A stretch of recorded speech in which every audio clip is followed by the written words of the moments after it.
ఎంత ఎత్తు ఎదిగినా, ఎన్ని వేల కోట్లు, వందల కోట్లు డబ్బుల కోసం, మన మనుగడ కోసం పరుగులు తీసినా, ఏది ఏమైనా సమయం వచ్చినప్పుడు, అనుకోని పరిస్థితులు ఎదురైనప్పుడు ప్రతి ఒక్కరు కూడా కలవాల్సింది మట్టిలోనే. నిజంగా చావు పుట్టుకలు మన చేతిలో ఉండవు అని చెప్పడానికి నిన్న జరిగినటువంటి ఫ్లైట్ క్రాష్ అనేది చాలా బాధాకరమైనటువంటి విషయం. ఎన్నో కలలతో నిండినటువంటి ఎన్నో కుటుంబాలు, అక్కడ ఉన్నది 240 మంది కావచ్చు, కానీ ఆ 240 కుటుంబాల పరిస్థితి ఏంటి? దాంతోపాటు ఎన్నో కలలతో విద్యను అభ్యసించి నేను ఒక డాక్టర్ని అవ్వాలి అని అనునిత్యం కృషి చేసి మెడికల్ సీట్లు సంపాదించి అక్కడ ఉన్నటువంటి డాక్టర్లు, కాబోయే డాక్టర్లు హాస్టల్ మెస్లో భోజనం చేస్తుండగా తింటుండగా ఫ్లైట్ వచ్చి క్రాష్ అవ్వడం, బిల్డింగ్లోకి దూసుకుపోవడము, అక్కడికక్కడే 50 మంది విద్యార్థులు చనిపోవడం, ఫ్లైట్లో ఉన్నటువంటి 240 మంది, అలాగే ఆహారం తీసుకుంటుండగా చనిపోయినటువంటి ఆహారం అంటే నోటి దగ్గర వాళ్ళు తింటుంటే ఫ్లైట్ వచ్చి మీద పడుతుందని ఎవరు కూడా కలగన్నారు కదా. రోజు రాత్రి అవుతుంది, అట్లాగే మళ్ళీ తెల్లవారు మళ్ళీ ఉదయం కూడా ఉదయిస్తుంది. ఎప్పట్లాగే మా కళలకు ఇంకొక రోజు ఇంకొక అడుగు ముందర వేయబోతున్నామని ఎన్నో ఆశలతో ఆ రోజు ఉదయం విద్యార్థులందరూ యథావిధిగా వాళ్ళ క్లాసులకు వెళ్ళడానికి, కాలేజీలకు వెళ్ళడానికి, అటెండ్ అవ్వడానికి వాళ్ళు తింటా ఉన్నారు. తినేటువంటి సమయంలో, హాస్టల్ మెస్లో తినేటువంటి సమయంలో అక్కడ ఉన్నటువంటి ఫ్లైట్ టెక్నికల్ ఇష్యూస్ కారణంగా ల్యాండ్ అవుతున్నటువంటి సందర్భంలో వాళ్ళ మీద పడుతుంది అని, ఆ బిల్డింగ్లో నుంచి దూసుకు వెళ్ళిపోతుందని ఎవరు కూడా ఊహించినటువంటి దుర్ఘటన. ఫ్లైట్ క్రాష్ అయినప్పుడు ఫ్లైట్లో ఉన్న 240 మంది చనిపోవడం ఒక ఎత్తు, ఆ ఫ్లైట్ని బిల్డింగ్ని ఢీకొట్టినటువంటి ఫ్లైట్ మన ఫ్యూచర్ ఆఫ్ ఇండియన్స్ కాబోయే డాక్టర్లను బలి కోరిందనే వార్త మరింత సంచలనంగా మారి, మరింత క్రూరంగా, మరింత బాధాకరంగా మిగిలిపోయింది. ఈ రోజున యావత్ భారతదేశ ప్రజలందరూ కూడా చాలా బాధతో నిండిపోయినారు. ఆ వార్త చూసిన తర్వాత, ఆ శిథిలావస్థలు చూసిన తర్వాత అక్కడికక్కడే బూడిదైపోయి, ఆ బూడిదలో వాళ్ళు కాలిపోయి డెడ్ బాడీస్ కూడా దొరకనటువంటి పరిస్థితి. అక్కడ ఉన్నటువంటి మెడికల్ హాస్టల్లో, కాలేజ్ హాస్టల్లో ఉన్నటువంటి విద్యార్థులను హాస్పిటల్కి, పక్కనే ఉన్నటువంటి హాస్పిటల్కి తరలించడం జరిగింది. అక్కడికక్కడే అన్నం తింటూనే విద్యార్థులు 50 మంది అక్కడికక్కడే మృతి చెందడం జరిగింది. ఫ్లైట్లో ఉన్నటువంటి ఒక వ్యక్తి మాత్రం అక్కడ టెక్నికల్ ఇష్యూస్ ఉన్నాయని చెప్పి ఎందుకో అతనికి డౌట్ వచ్చి ఢిల్లీలోనే, అహ్మదాబాద్కి వెళ్ళాల్సిన అతను ఢిల్లీలోనే ఫ్లైట్ దిగిపోయాడట. ఫ్లైట్ దిగడమే కాదు, అక్కడ ఉన్నటువంటి టెక్నికల్ ఇష్యూస్ ఏవైతే చిన్న చిన్న ఇష్యూస్ ఉన్నాయో అవన్నీ కూడా అతను వీడియో తీశాడు. వీడియో తీసి మరీ దిగిపోయాడు. దిగినటువంటి ఆ మనిషి ఏఐకి కూడా, ఆర్టిఫిషియల్ ఇంటెలిజెన్స్కి కూడా ఈ విషయాన్ని చేరవేయడం జరిగింది. ఆర్టిఫిషియల్ ఇంటెలిజెన్స్ ద్వారా కంప్లైంట్ ఇవ్వడం జరిగింది. అంటే ముందే ఊహించినటువంటి ఆ వ్యక్తి మృత్యుంజయుడే. ఇది మాత్రమే కాదు, అంత పెద్ద క్రాష్ జరిగినప్పుడు 240 మంది అక్కడికక్కడే కాలం చేసినప్పుడు, చనిపోయినప్పుడు అందులో ఉన్నటువంటి ఒక వ్యక్తి దెబ్బలతో మృత్యుంజయుడై నడుచుకుంటూ రావడం అనేది మనం చూసా ఉన్నాం కూడా. ఆ విజువల్స్ అని కూడా మనం చూస్తూ ఉన్నాము. అంటే నేను చెప్తా ఉన్నాను, చావు ఎప్పుడు, ఎలా, ఏ రూపంలో వస్తుందో మనెవరికి కూడా తెలీదు. చిన్న చిన్న పిల్లలు కూడా మాసివ్ అటాక్లో వచ్చి అక్కడికక్కడే చనిపోతున్నారు, నవ్వుతూ చనిపోతున్నారు, తింటూ చనిపోతున్నారు, ఏడుస్తూ చనిపోతున్నారు, బయటికి వెళ్తే యాక్సిడెంట్ అయి చనిపోతున్నారు.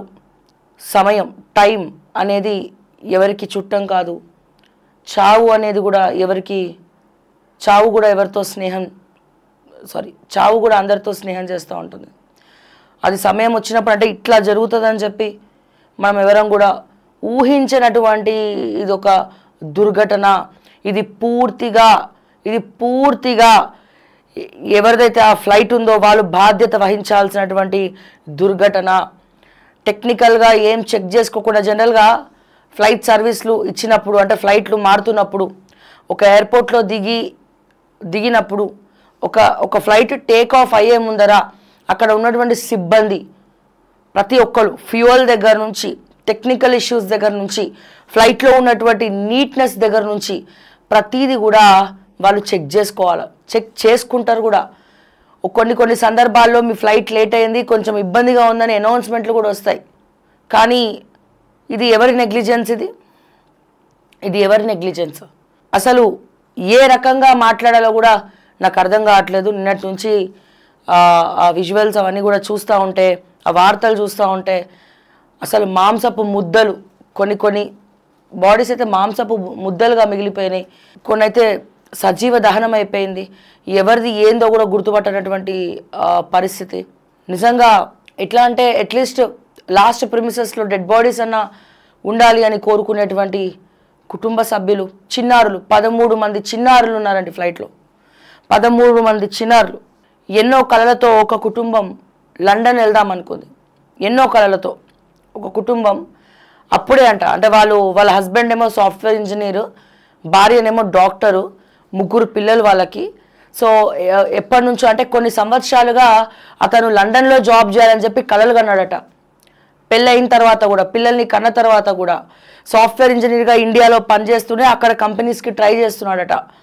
మరి అతను ఎన్నో కళలతో అన్ని అక్కడ ఏర్పాట్లు చేసుకొని ఎన్నో సంవత్సరాల నుంచి నేను లండన్ వెళ్ళాలి, అక్కడే ఉద్యోగం చేయాలి, నా కుటుంబాన్ని మొత్తం అక్కడికి తీసుకెళ్లాలనే కళ్ళతోటి అప్పుడే లండన్లో ఒక ఉద్యోగం రావడము, ఆ భర్త కోసం భార్య అక్కడ డాక్టర్గా మానేయడము, ఉద్యోగం మానేయడము, అక్కడికి వెళ్ళినాక లండన్లో మళ్ళీ కొత్త ఉద్యోగం ఎత్తుక్కోవచ్చు కదా అని భర్త కళ కోసం భార్య కూడా తన డాక్టర్ పదవిని, ఉద్యోగాన్ని అక్కడ రాజీనామా చేసి కుటుంబ సమేతంగా లగేజ్లన్నీ కూడా ప్యాక్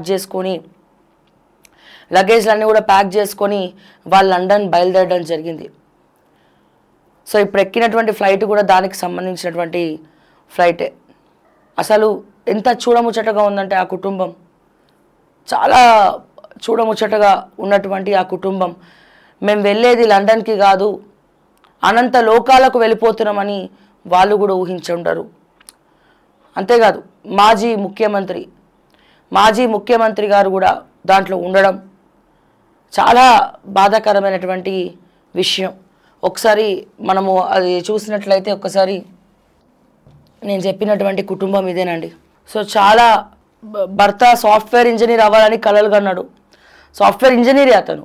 కాకపోతే ఆ కలలను సాకారం చేసుకోవడానికి లండన్కి వెళ్ళాలి అన్న ఉద్దేశంతో భార్య డాక్టర్గా ఉంది. సో భర్త కోసం డాక్టర్ పదవిని కూడా తను డాక్టర్ ఉద్యోగాన్ని రాజీనామా చేసి నేను అక్కడ వెతుక్కుంటానని చెప్పి 3 పిల్లలు ఉన్నారు, వీళ్ళకు 3 పిల్లలు ఉన్నారు.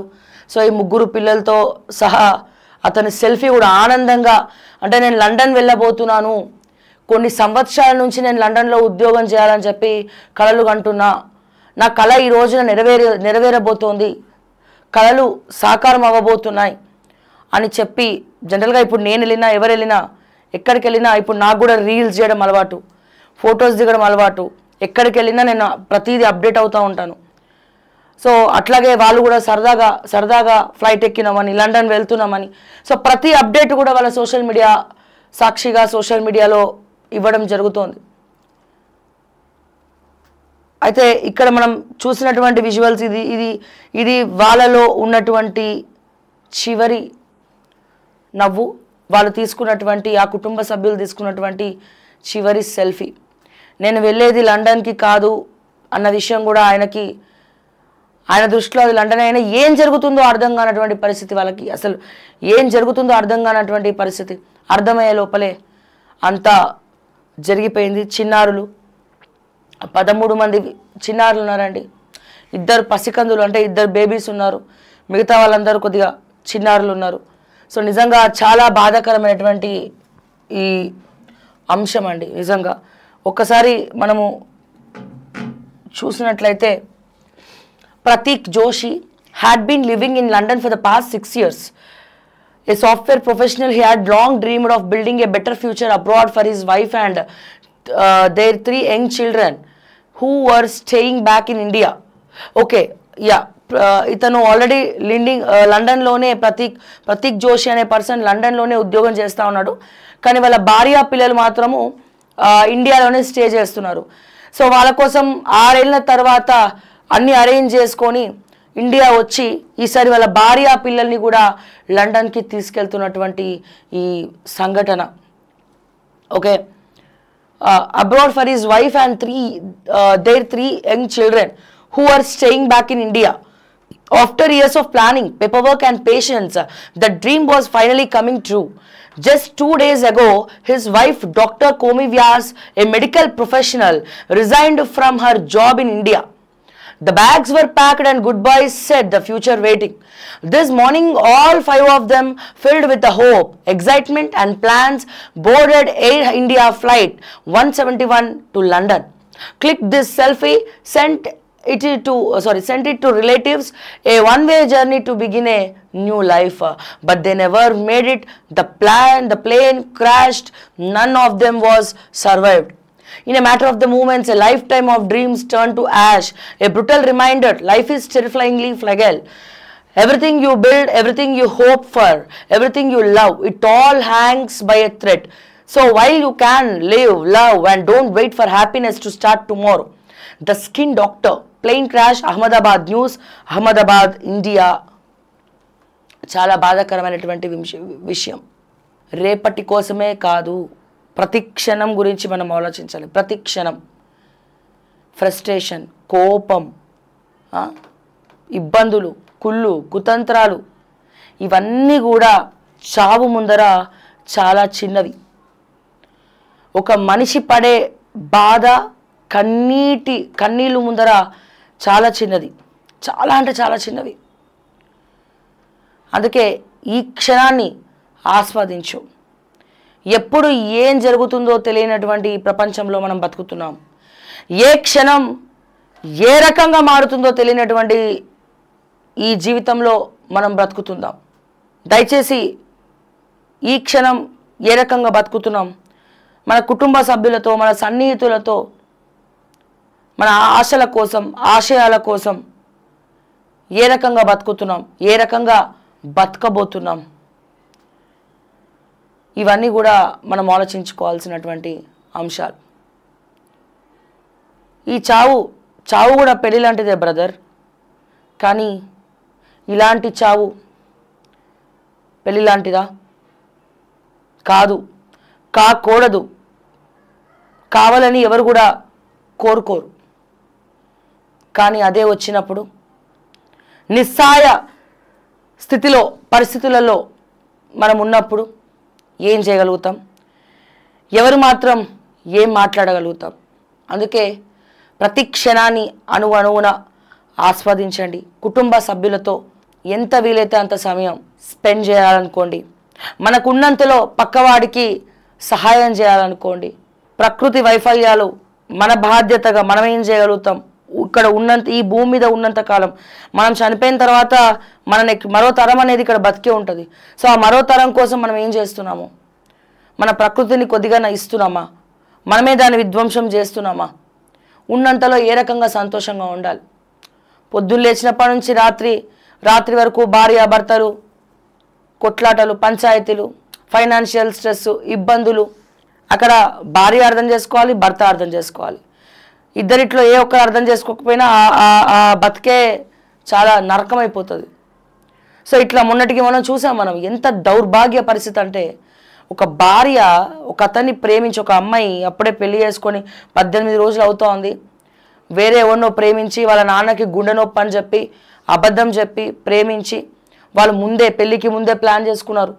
నేను పెళ్లి చేసుకున్న తర్వాత కావాలంటే తను చంపేస్తా, అప్పుడు నేను విడో అయిన తర్వాత చచ్చినట్టు మళ్ళీ నీ దగ్గరికి వచ్చి నీకే పెళ్లి చేస్తారు. అప్పుడు మా ఇంట్లో వాళ్ళు కూడా నా జీవితం కోసం ఆలోచిస్తారు. ఎక్కడికి వెళ్ళిపోతుంది ప్రపంచం? అంటే చాలా ఇవన్నీ చూసినప్పుడు వీళ్ళందరూ అమ్మాయిలు కూడా ఈ రకంగా అప్డేట్ అవుతున్నారు అనుకోవాలా, లేకపోతే అరే నువ్వు ఒక మనిషిని చంపే ధైర్యం చేస్తున్నావు కానీ ఇంట్లో నువ్వు చెప్పే ధైర్యం నీకు లేదు. ఇంట్లో నువ్వు చెప్పుకోలేనటువంటి ధైర్యం లేనప్పుడు నువ్వు ఎందుకు ప్రేమించాలా? ప్రేమించినప్పుడు దాన్ని సాధన చేసుకోవాలి, దాన్ని సాధించుకోవాలి, చెప్పాలి, బతిమలాడాలి, వెయిట్ చేయాలి, కాలు పట్టుకుంటా అనాలి. వాళ్ళకి ఏం కావాలి? మీ కెరీర్ బాగుందా, కెరీర్ పరంగా అడుగులేయాలా? నువ్వు నీ స్వార్థం కోసము వేరే ఎవరినో నువ్వు చంపేస్తున్నావు, అది ప్రేమ ఎట్లయితుందండి? ప్రేమ త్యాగాన్ని కోరుకుంటుంది తప్ప ప్రేమ బలిని కోరుకోదు కదా. అది అసలు ప్రేమేనా? అది స్వార్థం అది. సో ఇట్లా సరే టాపిక్ ఎటో వెళ్ళిపోతుంది, నిజంగా చాలా బాధాకరమైనటువంటి అంశము. అండ్ అలాగే అప్పుడే తన గ్రాండ్ మదర్ పుట్టినరోజు చేయడానికి లండన్ నుంచి 2 మనవరాళ్ళు చేశారు, వస్తున్నారు. ఇంకో 2 రోజుల్లో వాళ్ళు మళ్ళీ లండన్ తిరిగి వెళ్ళిపోవాలి, ఇంకో 2 డేస్లో. వాళ్ళు అదే ఫ్లైట్లో వాళ్ళు బర్త్డే సెలబ్రేషన్స్ వాళ్ళ బామ్మని కలిశారు. అద్భుతంగా అంటే మీరు చూడండి, ఈ రోజున అమ్మమ్మల్ని, తాతయ్యల్ని, నానమ్మల్ని, తాతయ్యల్ని ఇక్కడున్న వాళ్ళే మనం పట్టించుకోవట్లేదు చాలామంది. అందరిని అంటలేను, మన అమ్మనే మనం కసురుతూ ఉంటాం, నాన్నని కసురుతూ ఉంటాం, పట్టించుకోవట్లేదు. జనరేషన్ మైండ్ సెట్స్ మారుతూ ఉంది. కానీ వాళ్ళ బామ్మ కోసం తను ఒక్కతే ఉంటుంది, తనని సర్ప్రైజ్ చేయాలి అన్న ఆ సర్ప్రైజ్లోనే ఒక ప్రేమ కనబడుతుంది. చాలామందికి సర్ప్రైజ్ విలువ తెలియదు. సర్ప్రైజ్లు ఎందుకు ఎక్స్పెక్ట్ చేస్తారు అంటే వీళ్ళకి షాక్ అవుతే, వీళ్ళు సర్ప్రైజ్ అవుతే నా మీద ఎంత ప్రేమ ఉందో తెలుసు. వాళ్ళు ఏదో గిఫ్ట్ ఇస్తారని కాదు అక్కడ, కానీ దాని వెనకాల ఉన్న ప్రేమ కనబడుతుంది. ప్రేమ ఎక్కడున్నావు అంటే నాకేం తెలుసు, చూపించాలా. సో లండన్ నుంచి వాళ్ళ బామ్మ కోసం వాళ్ళు చూడండి ఎంత స్వీట్ కదా, వాళ్ళు చాలా స్వీట్. లండన్ నుంచి వాళ్ళ బామ్మ బర్త్డే సెలబ్రేషన్ చేయడం కోసం అని చెప్పి వాళ్ళు సర్ప్రైజ్ విజిట్ చేశారు. తనకు కూడా తెలియదు పాపం, ఆ గ్రాండ్ మదర్కి కూడా తెలియదు వాళ్ళు వస్తున్నారని. సో సర్ప్రైజ్ విజిట్ చేశారు, సెలబ్రేట్ చేశారు, వాళ్ళ బామ్మతో టైం స్పెండ్ చేశారు. మళ్ళీ లండన్ వెళ్ళాల్సినటువంటి టైం వచ్చింది. వాళ్ళు మళ్ళీ అదే లండన్ ఫ్లైట్లో వాళ్ళు వెళ్ళడం కోసం తిరుగు ప్రయాణం స్టార్ట్ చేశారు. కానీ వాళ్ళకు కూడా తెలియదు మేము వెళ్ళేది లండన్ కాదు, ఇంకెక్కడికో అని చెప్పి. బంగారు భవిష్యత్తు ఉన్నటువంటి ఆ 2 అక్క చెల్లెలు, 2 ఆడపిల్లలు నిజంగా కోల్పోవడం అనేది మనం చాలా బాధాకరము. ఎవరు కూడా ఊహించినట్టు అట్లా ఒక్కొక్కరికి ఒక్కొక్క రకమైనటువంటి కళలు ఉన్నాయి, ఒక్కొక్కరికి ఒక్కొక్క రకమైనటువంటి కళలు ఉన్నాయి ఆ ఫ్లైట్లో ఉన్న వాళ్ళకి. అండ్ అలాగే ఆ ఫ్లైట్ క్రాష్ అయ్యి కింద ఉన్నటువంటి మెడికల్ విద్యార్థులు ఏం పాపం చేశారు? మెడిసిన్ చదువుతున్నటువంటి డాక్టర్లు, కాబోయే డాక్టర్లు వాళ్ళు ఏం పాపం చేశారు? వాళ్ళు రోజులాగే తెల్లవారుజామున లేచారు, అన్ని పనులు ఫినిష్ చేసుకున్నారు, క్లాసెస్కి వెళ్ళడానికి రెడీ అవుతున్నారు, భోజనం చేస్తున్నారు, తింటూనే నోట్లో ముద్ద ఉండంగానే ఫ్లైట్ వచ్చి బిల్డింగ్లోకి దూసుకుపోతుందని చెప్పి ఎవరు కూడా అనుకోలేదు. తింటుండగానే వాళ్ళు అక్కడికక్కడ దుర్మరణం చెందారు. ఆ తల్లిదండ్రులకు ఎంత బాధ ఇది. 50 మంది డాక్టర్లు, 50 మంది కాబోయే డాక్టర్లు. ఈ పాపం ఎవరిది? ఒకడి నెగ్లిజెన్స్, ఆ ఫ్లైట్ వాడి నెగ్లిజెన్స్, వాడి అసమర్థత, వాడు జాగ్రత్తగా లేకపోవడం, అంతా బాగానే ఉంటుందిలే అని అనుకోవడం, ఇంతమంది ప్రాణాలను పొట్టన పెట్టుకుంది. అంటే ఒక్కొక్కసారి లైట్ తీసుకోవడం కూడా చాలా డేంజరే. ఇది గుర్తుపెట్టుకోవాలి. ఎవరిని లైట్ తీసుకోవద్దు, ఏ పరిస్థితిని లైట్ తీసుకోవద్దు, ఎటువంటి సిచ్యువేషన్ని కూడా లైట్ తీసుకోవద్దు, ఎవరిని చిన్న చూపు కూడా చూడొద్దు. అదేమవుతుందో లేదా ఇట్లా మాట్లాడుతూ ఉంటాం. లైట్ రోజు అదే కదా అబ్బా చేసేది, వాళ్ళు వదిలేద్దాం. ఈ లైట్ తీసుకోవడం అనేదే చాలా డేంజర్. కొన్ని విషయాల్లో, ఇటువంటి విషయాల్లో లైట్ తీసుకోవద్దు. గొడవలు అవుతుంటే లైట్ తీసుకోవాలా, ఒక వెనకడుగు వేయడం, తగ్గడం, అడ్జస్టింగ్లో లైట్ తీసుకోవాలి. కానీ ఇటువంటి పని విషయంలో చాలా పగడ్బందీగా ఉండాలి. సో అంటే మనం అసలు చాలా బాధ అనిపిస్తుంది. ఇవన్నీ కూడా మనం తెలుసుకోలేనటువంటి పరిస్థితిలో మనం ఉన్నాం.